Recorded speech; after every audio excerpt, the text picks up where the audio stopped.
طيب النبي صلى الله عليه وسلم تزوج السيدة عائشة وهي عندها 9 سنوات، وزوج بنته وهي عندها 9 سنوات. دي حاجة. الحاجة التانية، السيدة عائشة كان في الوقت ده كان المنطقة حارة، وكانوا البنات بيتجوزوا طبيعي في الوقت ده. النقطة الثالثة ان المشركين نفسهم لم يتهموا النبي صلى الله عليه وسلم بانه تزوج واحدة صغيرة في السن. ليه؟ لان ده كان مستصاغ وقتها في الفترة دي. الزيجات كلها كانت بتتم كده بنفس الطريقة بنفس السن ده عادي، ما فيش مشكلة، والبنت بتبقى بالغة عادي جدا.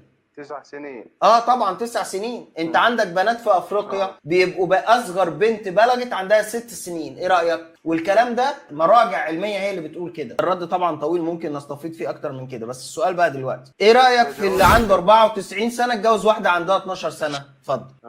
انا هقول حاجه بس يا استاذ معاذ، تسمح لي؟ اتفضل. المفروض انت بتتعامل على حسب العرف وعلى حسب الزمن اللي انت موجود هو فيه، خرج، مش هو من حق خرج. حد تاني. احنا كنا عايزينه يعرف ما لا يقول لنا على موضوع هي ال بس 12 سنة ده. النقطة اللي احنا بس انا عايز اوجه نظر الاخوة فيها، ان هو ده المسيحي بيسأل السؤال نجاوب ويخرج. طب احنا كنا بنتكلم في موضوع هو مش عايز يتزنق في دينه، عشان كده بيهرب اسلاميات. عرفتوا ليه ما بنتكلمش اسلاميات مع كل واحد؟